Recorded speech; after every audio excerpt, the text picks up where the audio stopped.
매일 섭취하는 많은 음식이 조용히 몸의 암세포에 연료를 공급할 수 있다는 것을 알고 계셨습니까? 충격적인 것 같지만 이는 논의하는 사람이 거의 없는 현실입니다. 우리는 암이 유전적 또는 환경적 요인과 연관되어 먼 것이라고 생각하는데 익숙해져 있지만 사실은 우리가 식탁에서 내리는 선택이 중요한 역할을 한다는 것입니다.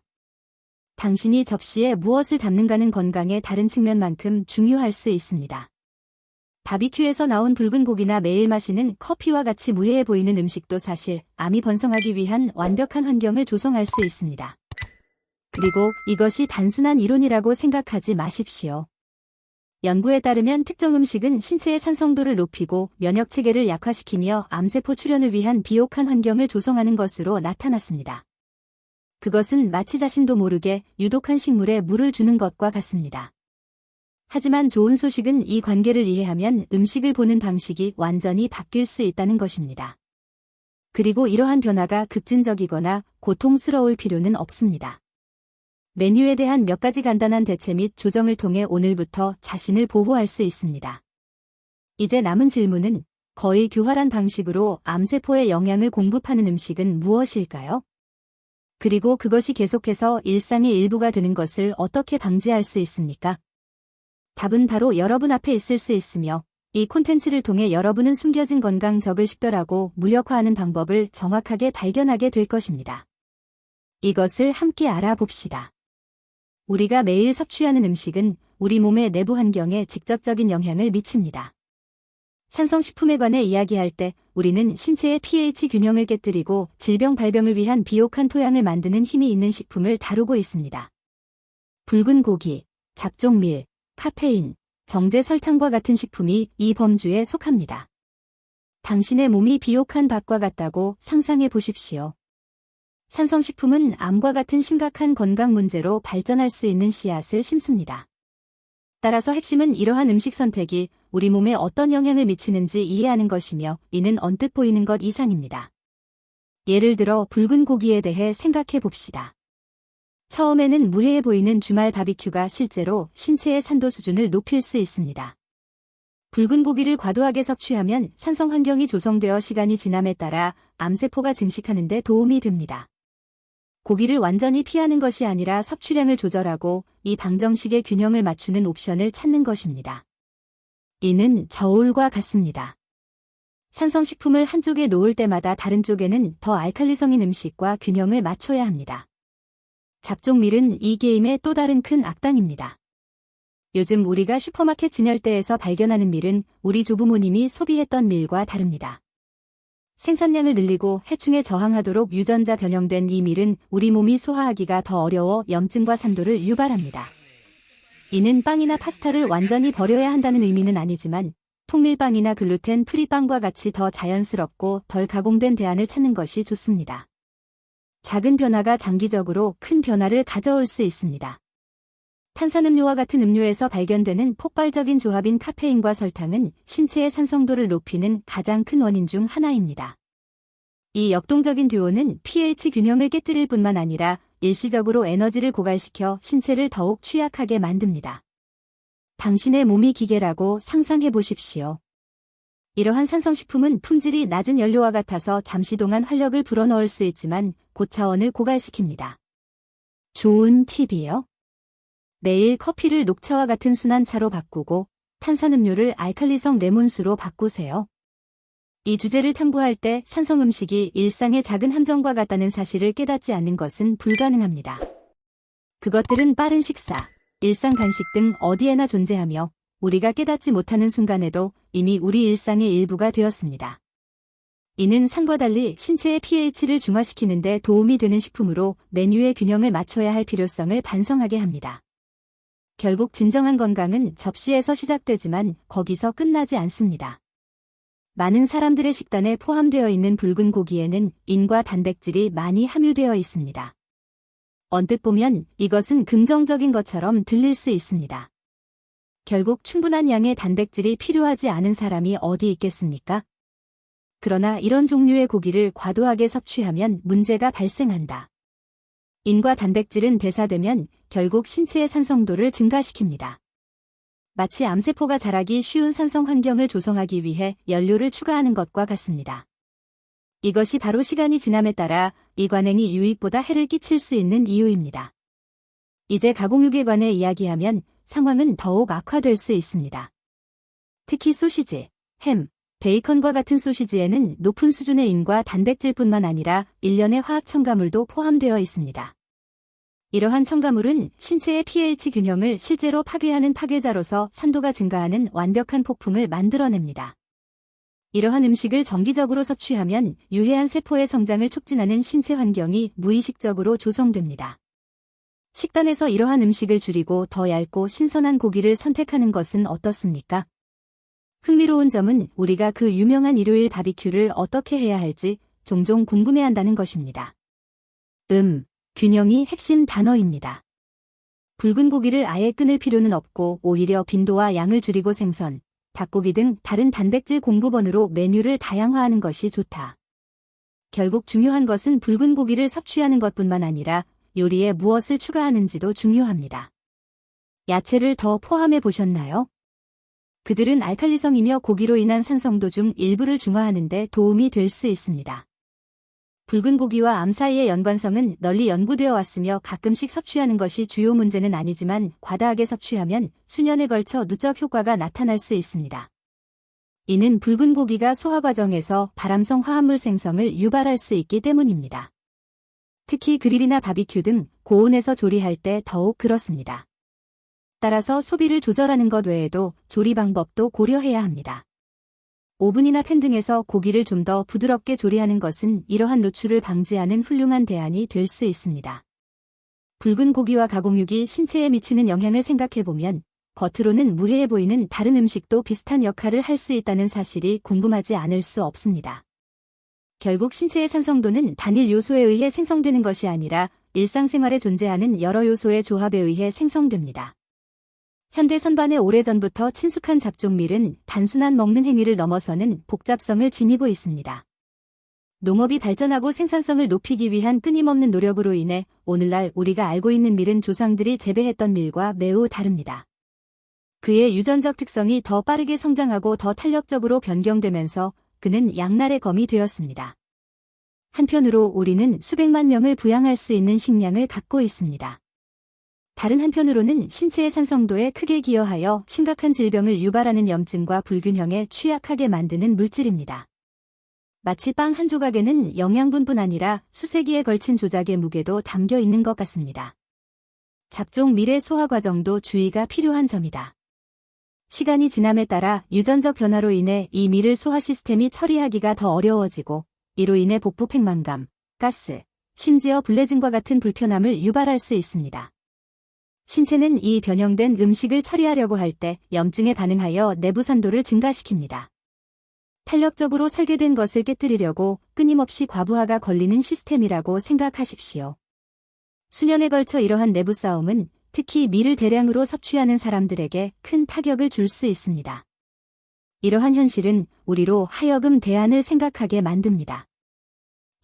좋은 빵 조각을 계속해서 즐기는 것이 가능합니다. 하지만 적당히, 그리고 가능하다면 덜 가공된 빵을 찾는 것이 가능합니다.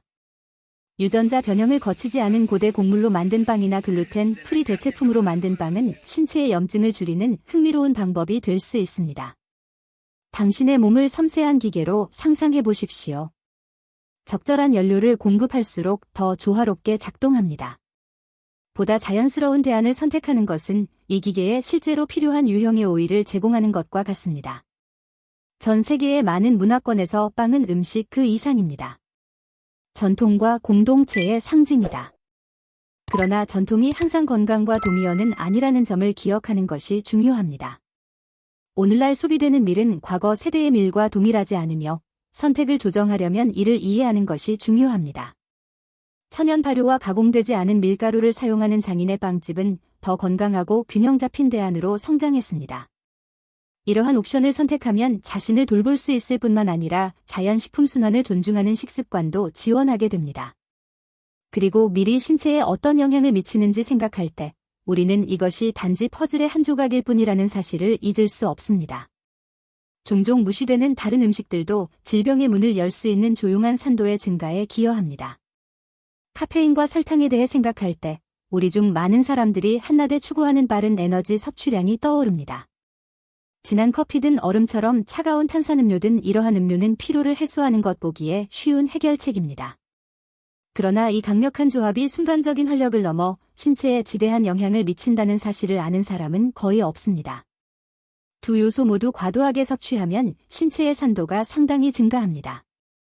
이러한 산성도는 결국 면역 체계를 약화시키고 암과 같은 질병 발병에 유리한 환경을 조성할 수 있습니다. 카페인과 설탕의 문제는 생성되는 산도뿐만 아니라 생성되는 악순환에도 있습니다. 당신이 끊임없이 몸을 업시키려고 노력하고 있지만 실제로 하고 있는 일은 장기적으로 에너지를 고갈시키는 것이라고 상상해 보십시오. 설탕은 초기 에너지 급증을 제공하고 이후 갑작스러운 충돌을 일으키며 카페인은 이 과정을 가속화합니다. 결과는 더 많은 피로감, 더 많은 복용량에 대한 욕구가 증가함으로 주기가 계속됩니다. 이 루틴을 더 건강한 대안으로 바꾸는 것은 처음에는 어려워 보일 수 있지만 결과는 그만한 가치가 있습니다. 탄산음료를 레몬수로 바꾸거나 커피를 허브티로 바꾸는 것은 어떨까요? 이러한 작은 변화가 당신의 몸을 더욱 균형 있고 건강한 공간으로 변화시킬 수 있습니다. 많은 음식과 음료에 들어있는 정제 설탕이 이 시나리오에서 가장 큰 악당 중 하나라는 점은 강조할 가치가 있습니다. 산도가 증가하는 것 외에도 전체 내분비 시스템을 불안정하게 만들 수 있는 인슐린 스파이크가 발생합니다. 이러한 불균형이 시간이 지나도 유지되면 암세포가 자라는 경향이 생길 수 있습니다. 해결책. 점차적으로 섭취하는 설탕의 양을 줄이십시오. 꿀이나 코코넛 설탕과 같은 보다 자연스러운 대체 식품으로 대체하는 것은 단맛을 포기하지 않고 신체의 산도 수준을 조절하는 훌륭한 방법이 될 수 있습니다. 일상생활에서 없어서는 안 될 동반자로 여겨지는 카페인 역시 적당히 섭취해야 합니다. 여기저기서 커피를 마시면 집중력이 좋아지는 등의 효능이 있을 수 있지만 다량으로 섭취하게 되면 카페인은 신경계에 과부하를 주어 체내를 산성 환경으로 만들어 버립니다. 항상 균형의 문제입니다. 커피를 좋아한다면 카페인이 없는 커피와 알칼리화 효과가 있는 녹차나 페퍼민트 차와 같은 가벼운 차를 번갈아 마셔보세요. 우리 일상생활에서 너무나 흔한 이러한 요소들이 어떻게 우리 건강에 그렇게 큰 영향을 미칠 수 있는지 궁금합니다. 그리고 이러한 세부 사항에 주의를 기울이기 시작하면 식단에 대한 다른 질문이 나타나기 시작합니다. 유제품, 특히 숙성된 치즈는 많은 사람들이 매일 좋아하고 섭취하는 식품입니다.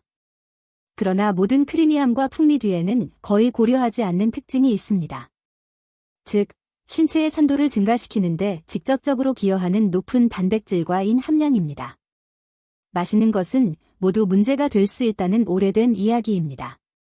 유제품에는 영양가가 있지만 과도하게 섭취하면 신체의 균형을 깨뜨리고 암과 같은 심각한 질병이 발병하기 좋은 환경을 조성할 수 있습니다. 파마산 치즈, 고르곤졸라 치즈, 숙성 체다 치즈 등 숙성 치즈를 생각해보면 그 이유를 쉽게 알 수 있습니다. 이러한 제품은 대사시 산성 화합물을 방출하는 단백질을 포함하여 특성이 더욱 집중되는 노화 과정을 거칩니다. 신체가 저울처럼 작동한다고 상상해 보십시오. 숙성된 치즈 한 조각을 섭취할 때마다 산도 측면에 체중이 추가됩니다. 무엇을 해야 할까요? 이러한 음식을 식단에서 완전히 제거할 필요는 없지만 균형을 찾는 것이 좋습니다. 아마도 매일 섭취하는 대신 특별한 순간을 위해 이러한 치즈를 비축해 두는 것이 좋습니다. 산성도 외에도 유제품은 유당이나 카세인과 같은 우유 단백질에 민감한 사람들에게 염증을 일으킬 수도 있습니다. 이러한 염증은 내부 산성도를 더욱 악화시켜 신체가 일련의 건강 문제에 더 취약하게 만듭니다. 좋은 소식은 오늘날 시장에 아몬드 우유나 귀리 우유와 같은 식물성 우유부터 견과류로 만든 치즈까지 다양한 대안이 있다는 것입니다. 예를 들어 우유를 아몬드 우유로 바꾸는 것은 작은 변화일 수 있지만 신체의 산알칼리 균형에 매우 긍정적인 영향을 미칩니다. 언급할 가치가 있는 또 다른 점은 시간이 지남에 따라 유제품의 누적 효과입니다. 치즈와 기타 유제품을 정기적으로 섭취하면 몸의 과부하가 걸려 원래보다 더 산성화될 수 있습니다. 그리고 우리가 알고 있듯이 산성 환경은 암세포의 이상적인 번식지입니다. 여기서 다시 한번 비결은 의식적인 선택을 하는 것입니다. 숙성된 치즈 섭취량의 일부를 신선한 치즈나 비건 치즈 등 덜 가공된 옵션으로 대체하면 이러한 산성 부하를 줄이는 데 도움이 될 수 있습니다. 유제품과 숙성된 치즈가 신체에 미치는 영향을 관찰할 때 다른 음식도 이러한 균형을 어떻게 방해할 수 있는지 생각해 보는 것은 흥미롭습니다. 산미는 한 곳에서만 나오는 것이 아니며 우리가 더 건강한 선택을 하기 시작하면 식단의 다른 측면에도 초점이 맞춰지게 됩니다. 이제 일부 음식이 어떻게 암세포에 조용히 연료를 공급할 수 있는지를 발견했으므로 이제 질문이 남습니다. 이 지식으로 무엇을 하시겠습니까? 이러한 악당들이 당신의 일상의 일부가 되도록 계속 허용하시겠습니까? 아니면 당신의 건강을 스스로 통제할 준비가 되셨습니까? 선택은 당신의 손에 달려 있으며 변화는 작은 단계에서부터 시작됩니다. 다음 식사를 검토하고 스스로에게 물어보는 것은 어떻습니까?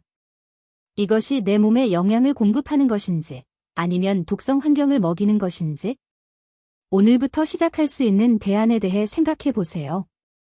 탄산음료를 차로 바꾸고 가공육 섭취를 줄이고 숙성된 치즈 대신 더 자연스러운 옵션을 찾으세요. 이것은 단순한 변화이지만 장기적인 웰빙에 큰 영향을 미칠 수 있습니다. 음식을 먹는 것은 일상적인 행위 그 이상입니다. 그것은 자기관리의 행위이며 자신의 몸을 존중하는 행위입니다. 이제 말해 보세요. 인생을 바꾸기 위해 오늘부터 무엇을 하시겠습니까? 보다 균형 있고 건강한 식단을 향한 이 단계를 밟을 준비가 되셨습니까? 댓글로 아이디어를 공유하고 채널을 구독하고 알림을 켜는 것도 잊지 마세요. 이런 식으로 작은 변화가 어떻게 큰 변화를 가져올 수 있는지 계속해서 배우게 될 것입니다. 이 여행을 함께 떠나자.